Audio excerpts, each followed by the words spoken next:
INTTUC অনুমোদিত all Bengal Trinamool railway hawkers ইউনিয়নের ডাকে শিয়ালদহ ডিআরএম অফিস অভিযান হয়ে গেল 24শে জানুয়ারি। হাজার হাজার মানুষ হকার বন্ধুরা এই অভিযানে সামিল হন। এদিন রেল পরিষেবার বেসরকারীকরণের বিরুদ্ধে রেল হকারদের প্রতি আরপিএফ এর সীমাহীন অত্যাচারের প্রতিবাদে রেলের সমস্ত ঠিকা শ্রমিকের ন্যূনতম বেতন নিশ্চিত করা ও সর্বনাশা শ্রম কোড বাতিলের দাবিতে এই অভিযানে প্রধান বক্তা ছিলেন ঋতব্রত বন্দ্যোপাধ্যায় ও সোমনাথ শ্যাম। এদিনের অনুষ্ঠানে সভাপতিত্ব করেন স্বপন সমাদ্দার। এদিনে যদিও শিয়ালদহ ডিআরএম এর অফিসার এই অভিযানে ডেপুটেশন দিতে যাওয়ার সময় অনুপস্থিত ছিলেন, তবুও সাধারণ মানুষের কথা তুলে ধরতে ডিআরএম এর অফিস আধিকারিক সংগঠনের তরফে দাবিপত্র তুলে দেয়া আসা হয় বলে জানালেন রেলের হকার্স ইউনিয়নের সাধারণ সম্পাদক বাপি ঘোষ। ডিআরএম সময় চাওয়া সত্ত্বেও ছিলেন, আগাম স্বপন সমাদ্দার জানিয়েছিলেন যে আমরা ডেপুটেশন দিতে আসবো, মানে আগাম জানান সত্ত্বেও ডিআরএম নেই, এডিআরএমরা ছিলেন। আমরা স্পেসিফিকলি এখানে যে কথাগুলো বলেছি সেগুলোই জানিয়েছি। হকারদের ওপর আরপিএফ এর অত্যাচারের একদম স্পেসিফিক ঘটনা বলা হয়েছে এবং তার সঙ্গে যাত্রী পরিষেবার বিষয় রয়েছে এবং যে বিষয়টা সহ আমরা বলেছি যে ডিআরএম অফিসের পেছনটা ড্রাগ ব্যবসায়ের কেন্দ্র হয়ে গেছে, ড্রাগ পেডলিং এর। আরপিএফ এই ড্রাগ পেডলিং এর ব্যাপারে কি করছে? শুধু হকার উচ্ছেদে আগ্রহ আছে আর ড্রাগ ব্যবসায়ীদের ধরবার ব্যাপারে আগ্রহ নেই। এটা তো আরপিএফ এর আন্ডারে। আরপিএফ কে প্রথমে অ্যাপ্রিহেন্ড করতে হবে, করে তারপর স্টেটের হাতে দিতে হবে। এবং সাউথ এবং নর্থ সেকশনের যে জায়গাটা, ওই জায়গায় যেভাবে পকেট মানি বেড়েছে অভাবনীয়, কোনো ভূমিকা নেই। আমরা সমস্তটাই লিখিতভাবে জানিয়েছি এবং আমরা ওনাকে বলেছি যে সব থেকে জরুরি হচ্ছে একটা সমস্ত স্টেক হোল্ডারদের মিটিং ডাকা। কারণ যখনই আমরা এখানে আসি ডিআরএম থাকেন না, ডিআরএম এর সেদিনই কাজ করে যায়। এবার ওনারা বলছেন কোইন্সিডেন্টাল, আমরা এটাকে কাকতালীয় মানতে আর রাজি নই। মানে যতবারই আসছি চিঠি দিয়ে ডিআরএম সেদিনই ব্যস্ত হয়ে অন্যত্র চলে যাচ্ছে। এটা কি কেন্দ্রীয় সরকার চক্রান্ত মনে হচ্ছে? কার চক্রান্ত বলবো না, উনি আমাদের অ্যাভয়েড করছেন। সাধারণ মানে এই হকারদের ওপর অত্যাচার ওনাদের অফিসের মানে ওনাদের নেতৃত্বেই হচ্ছে, তো স্বাভাবিকভাবে এড়িয়ে যাচ্ছেন। কিন্তু এড়িয়ে তো যাওয়া যাবে না, এড়িয়ে গেলে চলবে না। আমরা যেটা আজকে দাবি করেছি সমস্ত স্টেক হোল্ডারদের, যাত্রীদের ডাকুন, হকারদের ডাকুন, জনপ্রতিনিধিদের ডাকুন, ট্রেড ইউনিয়নকে ডাকুন, অল স্টেক হোল্ডার্স মিটিং আমরা আশা করছি। আর আমরা এই বিষয়গুলো ওনারা রেল বোর্ডে জানাবেন বলেছেন। আমরাও আমাদের মতো পার্লামেন্টে তুলবো রাস্তার আন্দোলন, এবং রাস্তা আন্দোলনের আওয়াজ পার্লামেন্টে এটা জারি থাকে। আমাদের এখনো আরো এরকম সমাবেশ হবে। আমাদের এই সমাবেশ আমরা এরপরে এনজেপিতে বড় একই অত্যাচারের আমরা গোটা বিষয়গুলো বাজেটে, এখন যেহেতু রেল বাজেট আলাদা নেই এবং মমতা বন্দ্যোপাধ্যায় রেলমন্ত্রী থাকার সময় আজকে ওরা বলতে বাধ্য হলেন, ওখানে একজন অফিসার বলতে গিয়ে বললেন, আমরা বলেছি ওরা তো রেলের নোটিশ দেখাচ্ছেন, রেল বলেছে উচ্ছেদ। তাহলে রেল তো বলেছে প্রতিটা স্টেশনে মহিলাদের জন্য শৌচাগারের ব্যবস্থা করতে হবে। শিয়ালদা স্টেশনে কোথায় আধুনিক আলাদা মহিলাদের জন্য শৌচাগার কোথায় তৈরি হয়েছে? এবার বলছেন এখানে হয়েছিল যখন মমতা বন্দ্যোপাধ্যায় রেলমন্ত্রী ছিলেন, আমাদের বলতে হয়নি, আধিকারিকরাই বলছেন মমতা বন্দ্যোপাধ্যায় যখন রেলমন্ত্রী আমি এই সেকশনে স্যার ছিলাম, সব জায়গায় এগুলো হয়েছিল। মমতা বন্দ্যোপাধ্যায়ের কৃতিত্ব আমরা গোটাটা তোলার মানে ফর্মালি পার্লামেন্টে আমরা তুলব। আর এখানে এই যে আজকে যে পরিমাণে হকার বন্ধুরা এসেছেন আমরা সবার কাছে কৃতজ্ঞ।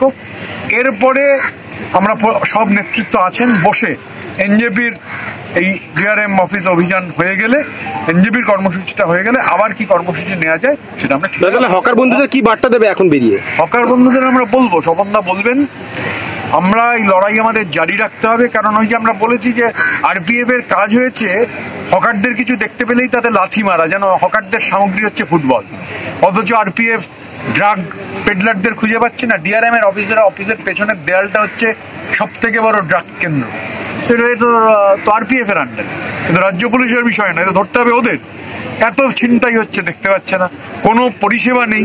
রেলবোর্ড ওনারা দেখাচ্ছিলেন, রেলবোর্ড বলেছে, আমরা কি করবো? তা রেলবোর্ড বাকিগুলো যেগুলো বলেছে সেগুলোও করছেন না, শুধু হকার হচ্ছে টার্গেট। এটা চলতে পারে না। মানে ওনাদের আমরা এটা পরিষ্কার করে বলেছি, ওনাদের আক্রমণ হবে যত ধারালো, হকারদের প্রতিরোধ হবে ততই শানিত, কেননা ভবিষ্যৎ মানুষের। গরিবের নেত্রী মমতা ব্যানার্জি, তার দলটা গরিব, তার নির্দেশ আছে গরিবের সঙ্গে থাকতে। তাই হকার এবং কন্ট্রাকচুয়াল লেবার, শ্রমজীবী মানুষের সঙ্গে তাই আমাদের দল আছে, সঙ্গে আইএনটিটিসি আছে। আপনি জানেন রাজ্য সভাপতি ছিল, বিভিন্ন জেলা সভাপতিরা ছিল।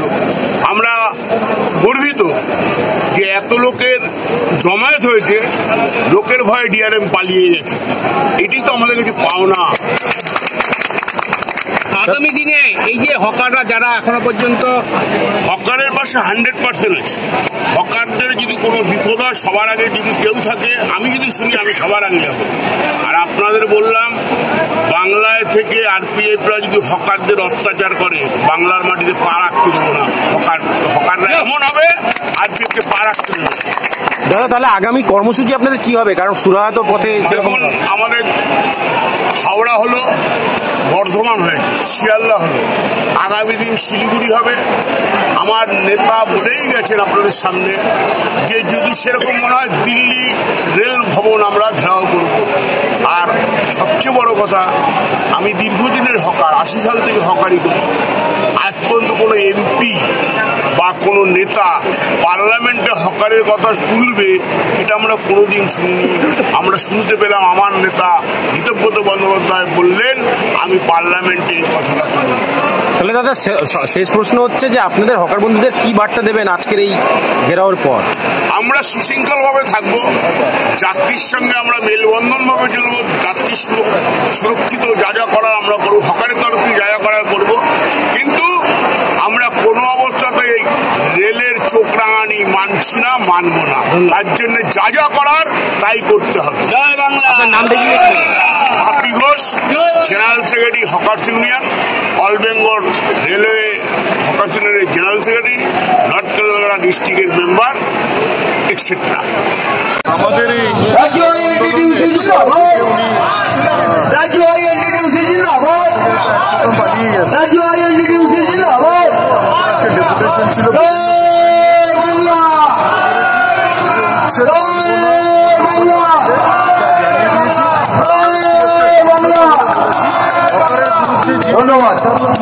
তারা হকারদের যেভাবে বিরক্ত করছে, তাদের অত্যাচার করছে, সেটা ইউনিয়ন ভালো। তাছাড়া যে কাজগুলো আছে সেটা ওদের দিয়ে এসেছি, বলেছি সেই কাজগুলো আগে করুন, তারপরে হকারদের প্রতি কোনো রকম অত্যাচার করুন। মমতা বন্দ্যোপাধ্যায়ের সৈনিক, তিনি মানুষের জন্য সবসময় কাজ করেন। রেলমন্ত্রী থাকাকালীন তিনি অনেক কাজ করেছেন। বর্তমানে রেল পরিষেবা একদম তলানিতে এসে ঠেকেছে। আমাদের নেতা ঋতব্রত বন্দ্যোপাধ্যায়ের নেতৃত্বে একদিকে যখন শ্রমিক আন্দোলন চলছে, ঠিক সেইভাবে যাত্রী পরিষেবা যেন সুরক্ষিত রাখে, সেই জন্যই আমরা আজকে এখানে এসেছি। রেল কর্তৃপক্ষরা বকলমে স্বীকার করে নিয়েছে তাদের অনেক গাফিলতি আছে, তাদের সামিল দিতে পারছেন না, সেটা স্বীকার করেছে। আমাদের একটাই লক্ষ্য, যে কোথায় ভারতবর্ষে কোথায় কি হচ্ছে দেখার দরকার নেই। বাংলায় আমরা রেল হকারদের জন্য সুরক্ষিত রাখবো, যাত্রী পরিষেবাকে সুরক্ষিত রাখবো। আমরা সকল মানুষ যেন একসাথে ভালোভাবে থাকতে পারি, তার দিকে। ব্যুরো রিপোর্ট, প্রিয় চিত্র সাথী নিউজ, কলকাতা।